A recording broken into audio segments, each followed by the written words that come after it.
Personnel service, these are the people you need to do the activities to fix the problem, right? We've correlated that several times. So, and this is very critical. Do not put your law enforcement people in personnel services and in enforcement hours. You will double your budget. It'll push you over the 375 and you'll not be looked at. So be careful with your budget when you're doing it. Law enforcement is only enforcement hours. Everybody else is personnel. Okay, so to add a person, click Add New Person. Okay, so in your personnel service, you must identify the position, the title, the pay code. It's how often they get paid, or how they get paid, annual salary, and how much is the percent of time they're going to spend on that project. All right, I'm going to give an example here just shortly. And then what will the project salary be?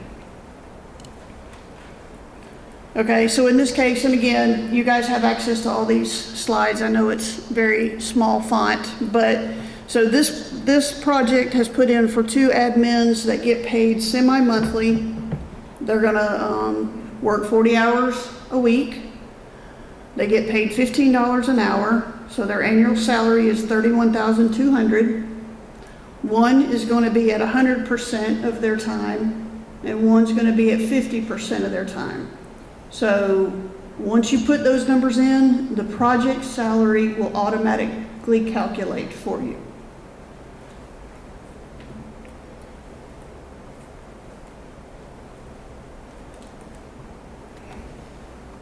All right, mark is complete and then save and close. All right, and then we'll go to the budget. The fringe benefits.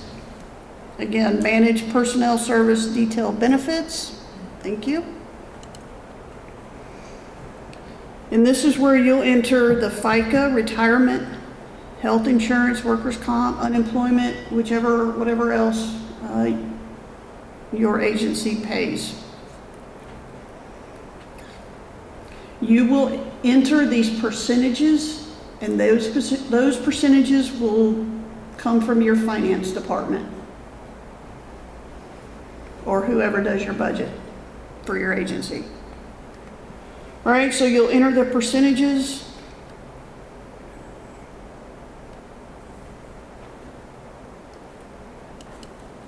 Save and close, and it'll calculate. FICA is 7.65%, or you can enter Social Security at 6.2 and Medicare at 1.45. Those two equal the 7.65. We've had people put FICA at 7.65 and Medicare at 1.45. That's not the way FICA works. All right, so once you hit save and close, it'll come up here on this main page, and it's a percentage of the project salary. So remember when we did percentages of project hour time, percent of time, it calculates off of that total. Now, what if you have somebody that is full-time that gets full benefits? And what if you have somebody that's part-time and gets only FICA and Social Security or whatever? A lot of part-time do not get the full benefits. That will take some calculations, okay? So if that is the situation, get with us and we'll help you, because it'll take, like I said, some calculations, and we'll help you figure that out. And then it'll need to be explained in the resource requirements, which Roger spoke of earlier.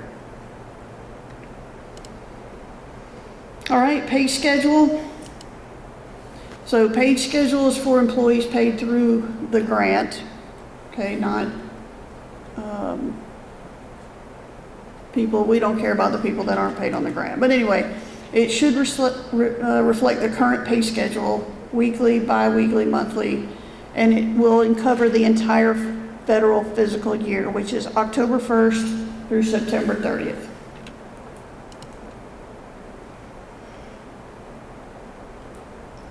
And this is just an example, so you'll put in the pay code is semi-monthly, the month is October, the pay period beginning date, pay period ending date, and the pay date. This will take you a little bit of time because you got to do each line on its own, but we've got to have it. So, and then save and close. And then we get into the budget forms. Okay, and I don't remember who spoke of it earlier, but the cost of a single item includes shipping and taxes. Okay, so keep that in mind. That you'll understand here when we move through it a little bit more. All right, so regular operating expenses are generally those items under $1,000. Okay, and this is where shipping and taxes come into play really a lot, because if you have an item that costs $900, but it's going to cost $150 in shipping, that's going to make it over $1,000, right? Well, regular operating includes items less than $1,000, so they're not going to go in regular operating. They're going to go somewhere else. So that's where, like I said, the shipping and the taxes added to that one item is going to play a role in how your budget's filled out.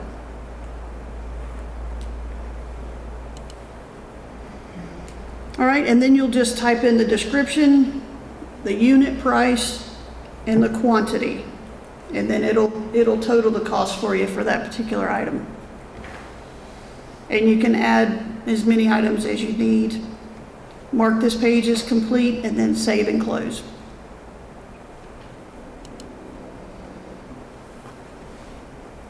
All right, regular items, like I said, is less than $1,000. It can include alka sensors, office supplies, conference registrations, vehicle maintenance. Any of those are examples of regular operating. Again, regular operating is a single item less than $1,000.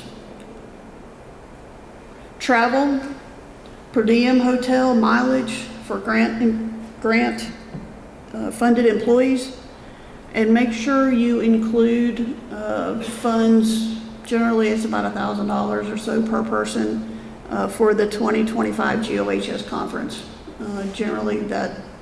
Typically that's held in the Savannah area, so we have not begun planning for that yet, so don't come in and quote me, well, I thought we were going to Savannah, because it might be somewhere else. But definitely include that in your travel budget.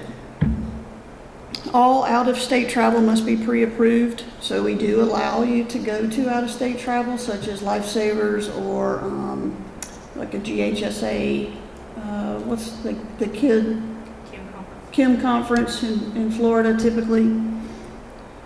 So just because you put it in your budget and your grant is awarded does not constitute approval for that out-of-state travel, because we have to look at the agenda to make sure that it fits within your project. So these are all the different budget categories. I'm not going to go through each page and show you how to open each one of them up. But the equipment purchases are items, individual items that are $1,000 or more, and anything $5,000 or more needs NHTSA's prior approval. So we will take care of that for you before your grant's awarded. Contractual services, speakers, instructors, consultants, room rentals, artwork, design, contracts must be approved by GOHS. This is the same as out-of-state travel. Just because it's in your budget doesn't mean it's approved. So we got to get those contracts in, agendas in, artwork. We got to get all that approved before you purchase that. All right, per diem and fees. This is travel for non-employees of the grantee. So we have a few grantees who host conferences that'll pay for the travel for people to attend that conference. That's where this goes. If, again, if you're just traveling for the grant employees that are paid through the project, you'll have nothing under per diem and fees. computer charges, telecommunications, motor vehicle purchases, and rental, real estate. That's just different budget categories that you will be able to fill out. All right, once you get through all of those, then your next form will be the cost category summary page. Once you open it up, you'll see the total project cost, which is the budget that you've entered at this point with your personnel and the items that you need. So you'll need to go in and manage the cost category summary page.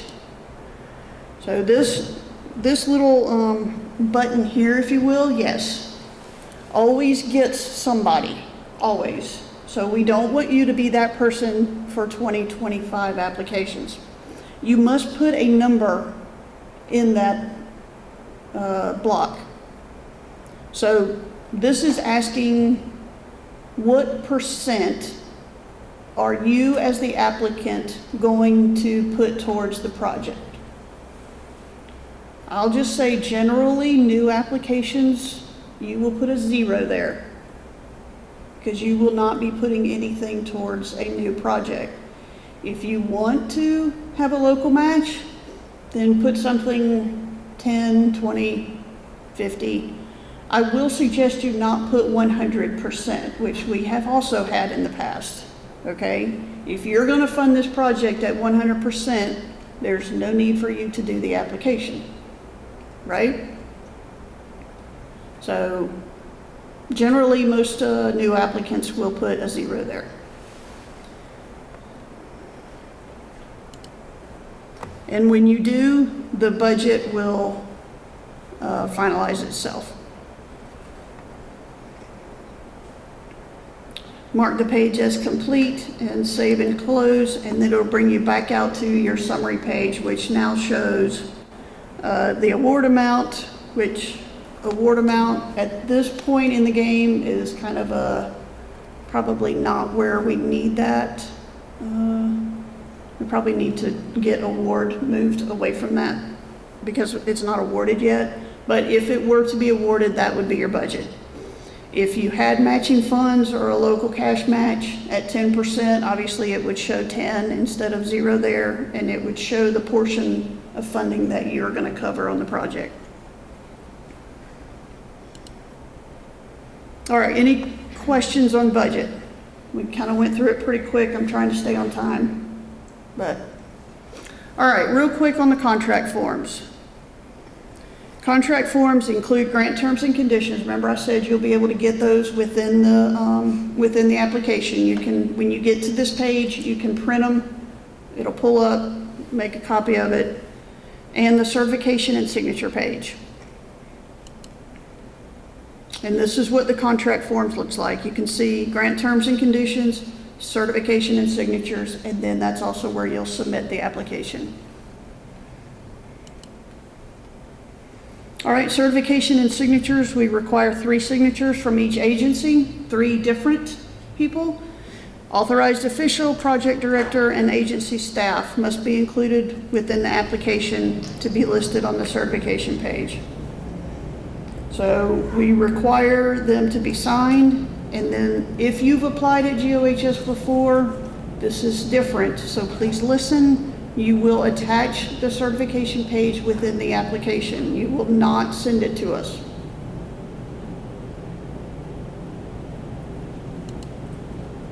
All right, and as we spoke earlier, these are the 3 signatures that we need. When you get to the certification and signature page, this is where you'll need to enter the people, and you'll go into manage certification and signature page.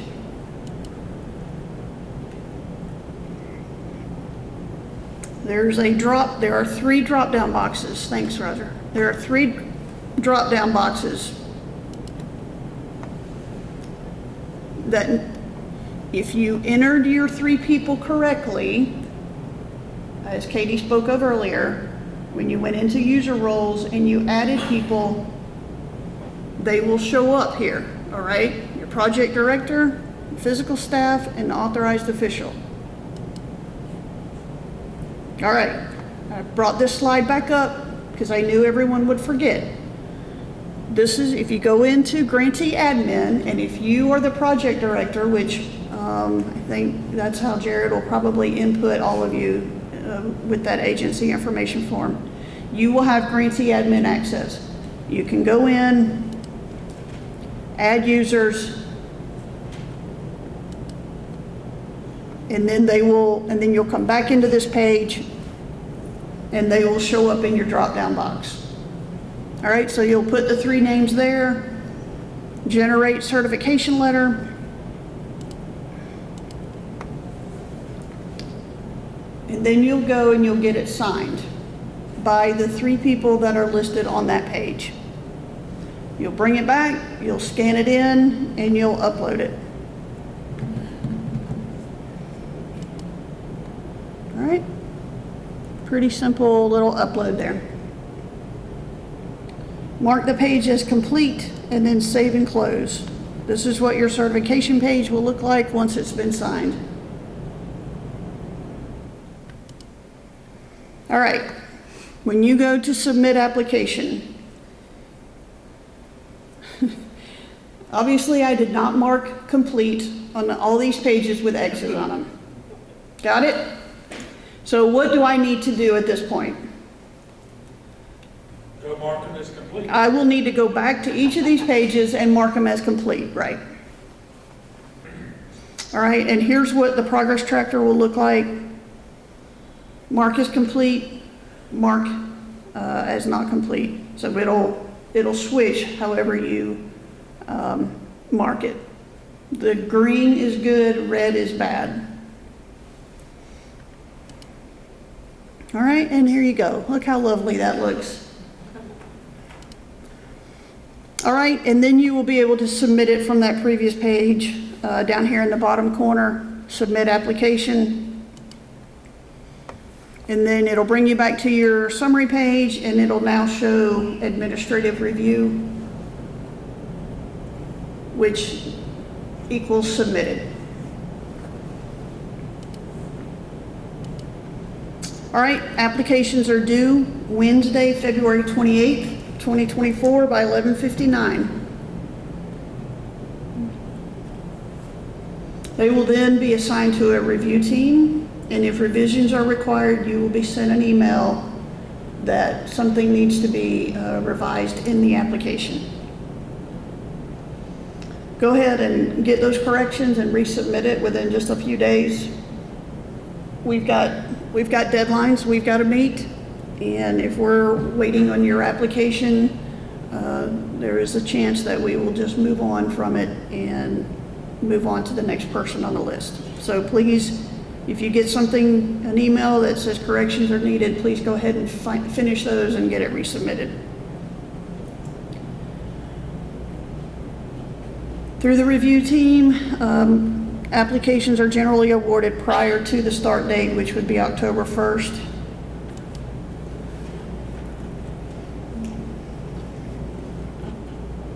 So do not incur any grant-related expenses. Prior to receiving an award letter, which you will get the packet, and prior to October 1st, funds will not be available to reimburse those purchases. I will tell you right now, knock on, this is important. We have had people in the past sit here in this very class, go through the application process, get their application submitted, it's in the review phase. No one has told this person that they're going to get a grant. They bought 6 laptops in July.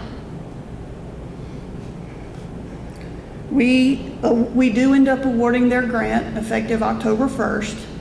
Their first claim, they submit that invoice with a July whatever date. They just bought themselves 6 new laptops. Okay? I'm just letting you know. We will not reimburse those expenses. We didn't then, and we will not now. All right, again, Roger touched on it. They're all reimbursable. It means it must be bought and paid for before GOHS will reimburse. If you're requesting items that are $5,000 or more, you'll need to attach your procurement policy in your application. And again, a unit price of a single item includes shipping and handling and taxes if applicable. February 28th, 11:59.